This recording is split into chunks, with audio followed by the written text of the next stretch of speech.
Hey guys, so as requested, I'm going to give you a small Spanish lesson, and I just want to say I hope I don't confuse you or confuse you even more. I've never actually taught Spanish, but I have taught English. I actually have done that for a couple of years.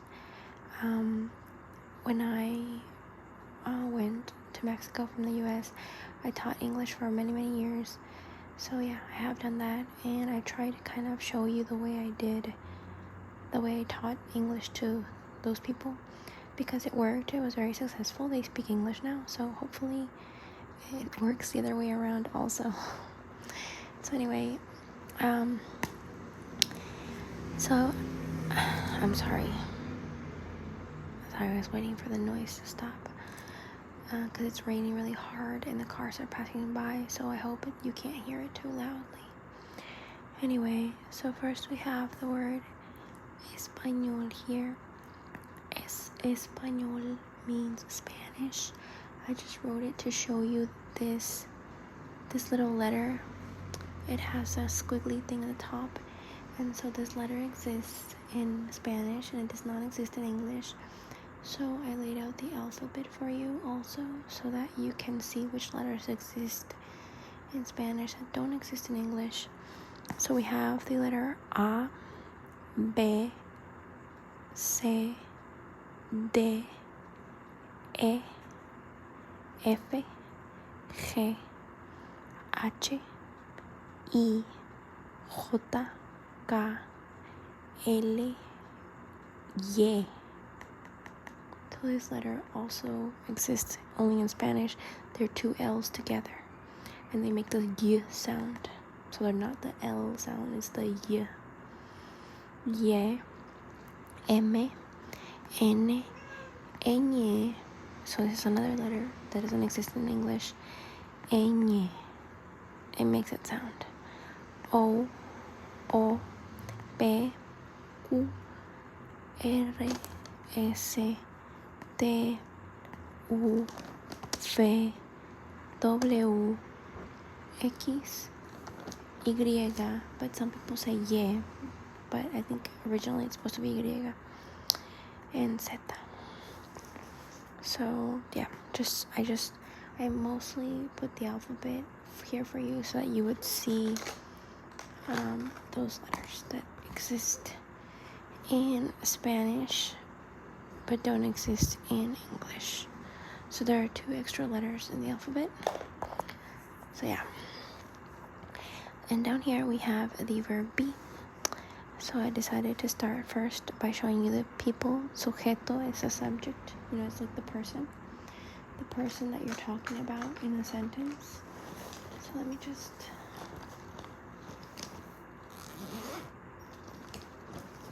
get a pen real quick. There we go. So yo means I. Tú means you. And usted, this one is interesting because you is usted, but in Spanish, usted is like a little more respectful. So you would use this when you're speaking to someone much older than you, like a lot older. Or when speaking to your boss, or when you're speaking to your teacher, regardless of their age, you would use usted. It's more respectful, and it is, I think it depends on the area, I guess, maybe they live in Mexico, but the area where I know my family's from, it is important. A lot of people care about that, Yeah, so if the person is much older than you, or if they are in a higher position than you at work or school, you would use usted. Ustedes is plural. It just means you all, a group of people, but you're saying all of you. And this one can be used for both. It doesn't matter. It can be just regular or for the other situation we talked about. It's just plural, you guys. Él means he. Ella means she. Ellos means they. Eso means it. And esos is like they, but this is for objects, right? Just like it. So it's the plural of the object. Right, so singular, plural, objects. And then we have the verb be. So in Spanish, there are actually 2 ways to say the verb be, and it will depend on the sentence, but I'm gonna give you examples in a minute so you know when it's okay to use either one. But yeah, they're both used for the same thing. Like in English, the way in English you use the verb be, you would use these words here. So for example, for I or yo, it would be soy or yo estoy, and they both mean like I am. So I am, yo soy, yo estoy. Tú eres, tú estás. Usted es, usted está. Ustedes son, ustedes están. Él es, él está. Ella es, ella está. So they're the same. Ellos son, ellos están. Eso es o eso está. And esos son, esos están. So I know it can look a little overwhelming because they look like a lot, but if you pay attention, él, ella, and eso, these 3 and this one too, usted, have the same verb be. So they're all the same, right? 2, 3, 4. 4 of them are the same. And then we have ellos, like people, and esos, objects. They're also the same. And ustedes is also the same. So we've got one group that is the same, 4 of them, and then another one that are the same. I probably should have put them together, right? Yeah, okay, that was kind of dumb of me, sorry. But yeah, so they look like a lot, but they're not a lot, because you just have to remember, like, oh, with these 4 people, I use this one, and with these other 4 people, this one. So it's not like one for each one. The only ones that are different are the first 2. Everything else, they are like the same, you know? So yeah, ella, él, eso, and usted are all the same. And the plurals are all the same too. For objects or people, it doesn't matter. Okay, and then I'm gonna introduce you to a couple of words so that we can make some sentences, and I can show you like the difference between each one of these 2, and so like things can start to make sense, so we can put it together in a one sentence. So I'm going to show you some words. So these verb be you can use with these words just like in English, with a noun like maestra, which is teacher, estudiante, which means student, doctor, which means doctor. Un buen estudiante means a good student. Then we have adjectives. So these are just some of like infinite examples, right? And then we have adjectives. So we're going to use alto, which means tall. Bonita or bonito, which means pretty. Barato, which means cheap, but not in a negative way. Or it depends, right? What context, but it just means that it's not expensive. Then we have caro, which means expensive. So it's the opposite.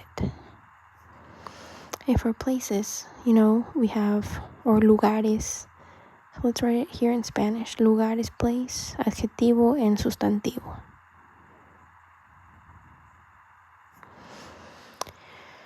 So here we'll write it too, adjetivo. So we have en casa, which means at home. We have en el trabajo, which just means at work. En la escuela, which just means at school. Then we have some emotions. So let's write here emociones in Spanish. So feliz, I think you must already know, it means happy. Triste means sad. Cansado or cansada. I decided to use this one because I say this often in my vlogs. So this means tired. And enojada means angry or mad. Now it's important to note, as you can see in the parentheses, in Spanish there is feminine and masculine, so it will matter who you're talking about in order for you to choose the right word. So for example, if I'm talking about me, I would say maestra with an A. Because I'm a girl and I identify as a girl. So bonita, I would use A. Alta. These don't have that though. Well, actually they do. What am I talking about? Sorry. Yeah. It's just I said they didn't because in my mind they didn't, because I don't use these to describe people. I don't describe people as cheap or expensive. But I mean, I guess if you did, I guess you would. So it's important to note that okay, it depends what you're talking about. If you're talking about something feminine, you're gonna be using A in these words, in nouns, adjectives. And this one too, cansado, cansada. So A for me. Enojada, angry, me, like, right? I'm using A for me. So yeah, you need to keep that in mind. It depends what you're going to talk about if you use feminine or masculine. So now I'm going to be putting these and these together, and I'm going to give you some examples to make sentences, right? Because when I teach English, that's what we do. We kind of just jump right into the conversation so that we can learn to talk quickly. Because that's kind of my goal when I teach English, to get you talking quickly.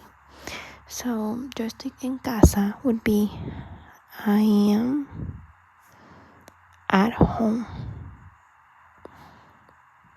Yo soy maestra is I am a teacher. And yo estoy feliz is I am happy.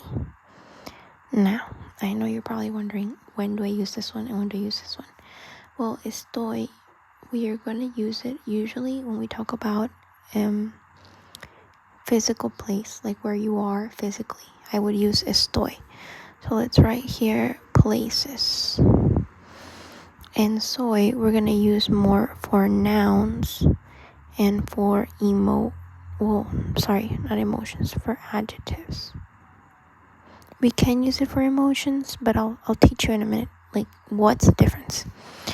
So yeah, yo soy maestra, or if I'm going to describe myself, for example, I want to say I am tall, I would say, which I'm not, by the way, but if I say yo soy alta, adjective, right? I am tall.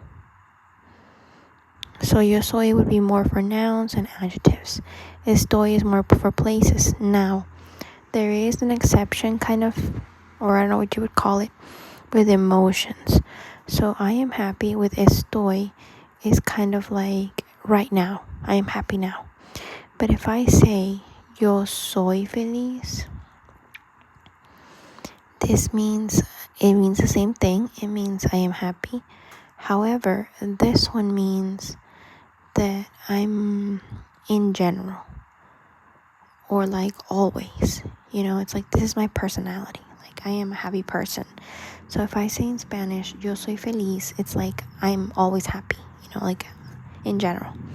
But if I say estoy feliz, estoy, not soy, estoy, it means I'm happy now, only for now. Like something caused me to be happy right now. So I would say yo estoy feliz, and then, because I have this, I don't know, I got a new car, whatever. And if I say, so this one kind of needs context, if I say estoy feliz, the person will probably ask me por qué, they'll be like, why? And then I will say, why? I will say, tengo un carro nuevo, I have a new car. So this one needs a little more context, because it's like for now. This one doesn't need that much context. If I just say yo soy feliz, like I am a happy person, and yeah, it won't really matter. It just means in general or always. Like the person is gonna assume that I am always happy. So yeah, sorry, I'm waiting for the noise to go away. Yeah, so in this context, that's how I would use it. But in general, so yeah, so this doesn't really happen, like in general, you would use estoy. I lost track of what I was saying. Estoy you would use more for emotions as well. So let's kind of summarize it here. Okay, let's say estoy is for places and emotions, and soy, or the other verb be, right, would be for nouns and adjectives, because soy is a little more permanent, right? So let's go back and write it down here. So this section, soy, eres, es, son, but let's say it's for, what did we say? It's for nouns and for adjectives. And then this section down here is going to be for places and emotions in general, okay? If there are exceptions, okay, but I can't think of any right now, right? Then in general, this is how you're going to use it, okay? So nouns, adjectives for this section, and places and emotions for this section. So I'm just trying to avoid you sounding weird when you talk, okay? Because the person will probably know what you mean anyway, but it'll sound weird. So let's continue with our examples. Let's have tú eres alto, and it's you are tall. Eric es doctor, so I think you can guess what this means. Eric is a doctor, but in Spanish it's not necessary to use a. Él está en el hospital, so he is at the hospital or in the hospital. Ana es maestra, Ana is a teacher. Again, it's not necessary to use a in Spanish. She, ella, and remember how you pronounce it. This doesn't say ella. This is ella, like j. Ella, ella está en la escuela, so she is at school. Ella es feliz, so she is happy. But here I am saying that she is, like we said up here, she's usually happy. She is, always happy. She lives a happy life. Then we have la comida. I wanted to give you examples with objects. So la comida es barata. So we're saying the food is cheap. La comida es barata. Está rica. It's good. Because in Spanish, rica, it does mean rich, but it also means good, like it tastes good. So I put in parentheses here something that I'm going to mention. I wanted to mention it till the end, but I guess I'll mention it now. It's not always necessary to say a subject in Spanish.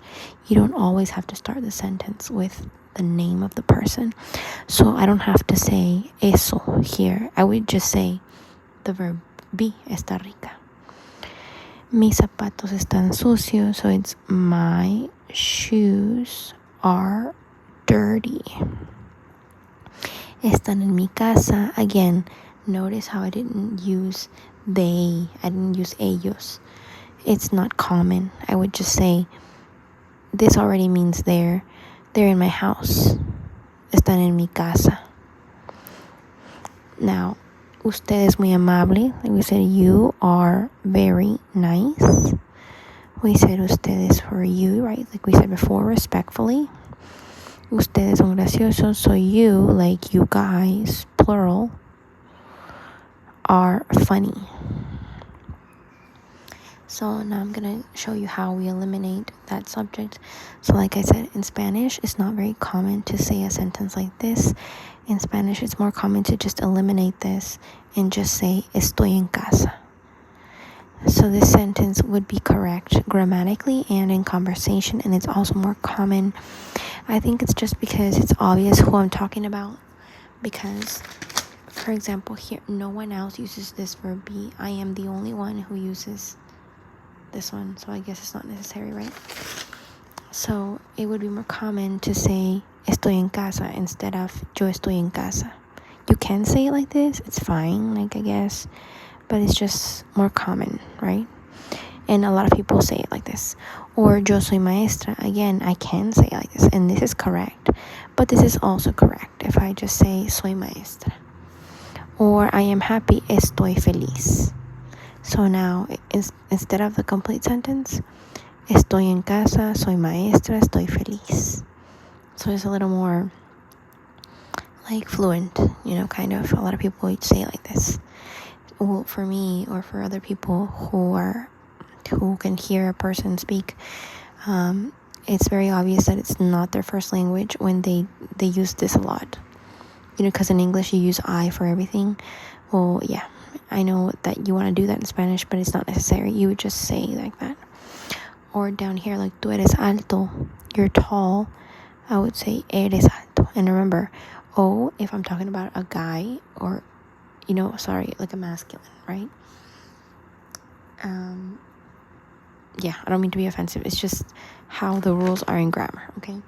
So if I'm talking about something masculine or someone masculine, I would say eres alto or eres alta if I'm talking about someone who identifies as a woman, right? Eres alta. Eric es doctor. This sentence is okay, because if I eliminate Eric, then we don't know who the heck I'm talking about, right? Es doctor. It's like, who is a doctor? So this is okay. Eric es doctor. Now here in the second sentence, it is okay to eliminate el. If I just say está en el hospital, I would automatically assume you're talking about Eric, because you're saying he's a doctor, he's in the hospital, so I would already know. So you can say él, but you don't have to. Another one, Ana es maestra, ella está en la escuela. Again, Ana is okay to keep, because I can't just say es maestra again, because it's like who, right? Who's the teacher? Ana, okay? Ana es maestra, está en la escuela. So she's at school. Again, just because I already know. Ella es feliz. Again, I can eliminate ella and just say es feliz. La comida es barata. La comida stays. Again, because I don't know what the heck is cheap if you don't tell me. So la comida es barata. Está rica. I already eliminated here before just because it sounded really weird to say eso. You say está rica, like the food. I'm talking about the food. Mis zapatos están sucios. My shoes are dirty. My shoe stays. Están en mi casa. The shoes, I already assumed the shoes are in your house because what we're talking about. So están is okay to keep, and I don't need the subject. Another thing I want to point out is, I know you've seen like this little line. It just indicates stress. It just shows, like in Spanish, it's the correct way to spell it. I know it doesn't exist in English, but it exists in Spanish, and it's just two. This little line just shows me like how I'm going to pronounce the word. So, for example, this one, está. So it sounds louder at the end, like more stress. Está. Because when you write it in the beginning, está, like that, right? It's another topic. We'll leave it for another day. But I just wanted to point out what the heck this is, because I know I'm writing it everywhere and I'm not even explaining what it is. But it just shows stress. It's not anything to worry about very much. It just shows me how I'm going to pronounce it. And yeah, in the beginning, I found it not that easy to deal with this, so I just memorized how you wrote it, how you spell it. So yeah, I think that's it. So obviously this is not all, but it's, the beginning. It's the verb be, like I said. So you can say basic things. These are just sentences in affirmative. And I hope it helped you. I don't want to leave the video longer because then it's really hard to upload when it's super duper long. So we're just going to leave it here, and I'll continue in another video. Tell me if it helped you, if I just confuse you more. And I'll see you guys next time.